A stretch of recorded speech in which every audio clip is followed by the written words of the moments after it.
and girls. I'm so glad to see you again today. It's already March. Can you believe it? We've gone 3 months. We're in the 3rd month of the year already. I am having a really good week, aren't you? It's a little warmer than it has been. We've gotten to go outside, maybe take some walks without having to put on 3 coats, 2 scarves, and a pile of hats.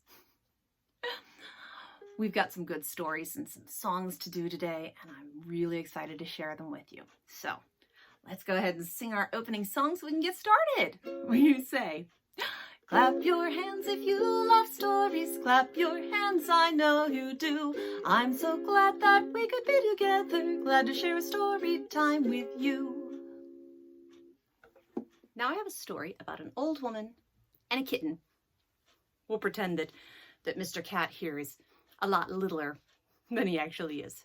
See, once upon a time, there was a poor old woman. She didn't have very much at all. Not a lot of money, not a lot of food. And her job, the only way she made money, was to go out in the woods every day and collect sticks for firewood that she could sell to the people in her village. Well, one day, she was on her way back out of the woods with a bundle of firewood on her back when she heard meow. She heard the tiniest, most pitiful little mewing sound, and she looked and she saw a little kitten crouched by the bottom of the tree. And the kitten was just mewing so quietly and sadly. And the old woman didn't have a lot of extra things to take care of a cat, but she could not leave the kitten by itself. So she picked up the kitten, put it in her apron, and carried it with her back to her home. When she entered the village, the children gathered around her, and they wanted to pet the kitten. They wanted to hold the kitten. But the old woman was afraid that they would not be gentle with this poor little kitten. So she put them off and said, "Not right now." And she took the kitten back to her house, and she wrapped it in a blanket by the fireplace to keep it warm. And she gave it the little bit of milk that she had to try to make it strong. And she took very, very good care of the kitten, as best as she was able. And that kitten stayed with her until it was quite recovered and was able to be on its own. And then suddenly, one day, it disappeared. And the old woman didn't worry too much because the kitten probably had a family somewhere and maybe it had gone back to it. Well, sometime afterward, the old woman was back out in the forest looking for sticks to pick up and sell. And as she passed by the tree where the kitten had been, she saw that there was a young woman standing there. And the young woman beckoned to her. And she said, "I want you to take these and take as much care of them as you did of that kitten." And she gave her 5 knitting needles. Now, the old woman thanked the strange young woman and took them. But in her head, she was thinking, I don't really have much use for these. They won't burn for very long, certainly. And I don't know how to knit. But she made a promise. And so she took those knitting needles with her back to her house. And she put them on the table and left them there when she went to sleep. The next morning, she found those needles were still there. But now they were next to some socks. The needles had apparently knitted the sock all by themselves, and another one too. And they were very, very good quality socks. And so the old woman was very, very surprised. And after thinking it over, she left those needles there in the same place that next night. And when she woke up, there was another pair of stockings. And another, and another. Before too long, she had enough stockings for all of her grandchildren and herself to wear, to have warm feet. And she was able to sell those stockings. And a lot of people were very eager to pay a lot of money for them because they were so strong and beautiful and almost magical. And that woman had enough to live on for the rest of her life. Okay, let's do the song, finger play, The Flea. On my foot there is a flea. So get your little flea ready and put them on your foot. You can't see my foot, but you'll see it in a second. On my foot there is a flea. Now he's climbing up on me, past my shoulders, past my nose, on my head where my hair grows. On my head there is a flea, now he's climbing down on me, past my stomach, past my knee, on my foot. Take that, you flea! Let's do that one more time. Get your flea, put him on your foot. On my foot there is a flea, now he's climbing up on me, past my shoulders, past my nose, on my head where my hair grows. On my head there is a flea, now he's climbing down on me, past my stomach, past my knee, on my foot. Take that, you flea! This is the story called The Three Presents. And in this story, we have a poor weaver. A weaver is someone who weaves thread or yarn together to make cloth. He wasn't very successful as a weaver. This weaver was married, had a lovely wife, but unfortunately, they, like a lot of people, weren't very good at talking to each other. Sometimes they just didn't think to tell each other things that were really important they would find out later. Well, one day, the weaver was sitting outside of his shop when three strange, mysterious, wealthy young men came by. And they felt sorry for the poor weaver, whose shop had no customers in it and whose clothes were threadbare, even though he was able to make cloth for himself. And so they gave him, as a present, 100 gold coins. And then they left. Well, the weaver had never seen that much money before in his life, so he looked at those coins and he thought, what could I buy with these? I could buy a new loom, or I could buy the fanciest thread so I could make the most lovely cloth, or I could buy a wonderful dinner because I'm so hungry. He couldn't make up his mind. So eventually, he took those coins and he put them into the bag of rags that he had in his house, just for safekeeping. But he forgot to tell his wife. Well, the next day when he was at work, a rag dealer, someone who buys old rags, came by his house and asked if anybody had any old rags for sale. And the wife said, well, certainly, we had this whole bag of rags. And she sold the bag of rags to the dealer for 5 gold coins. And she was so proud of the deal she had made because they were certainly not worth 5 coins. Oh, but when the weaver came home, he was so upset. He had lost all those 100 gold coins that he had put in there. And he was back to where he started.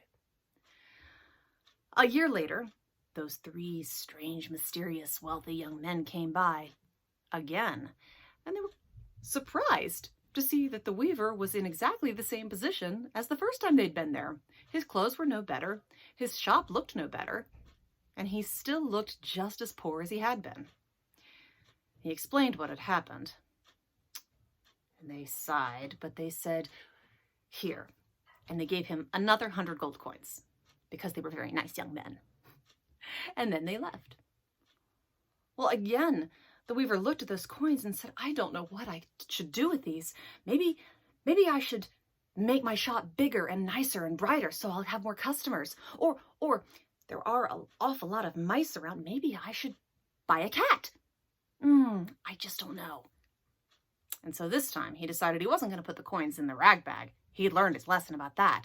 No, instead, he went over to the ash pit where they put the ashes from the fire that they burned in their house, and he buried the coins in the ash. And he didn't tell his wife. You'd think he would have learned his lesson, wouldn't you? But he didn't. She came home from the market, and she had so many stories to tell him that he forgot to tell her something that important. Well, later that week, he was at his shop, and a man came by wanting to buy ashes, because you can use ashes to make soap. And she didn't know.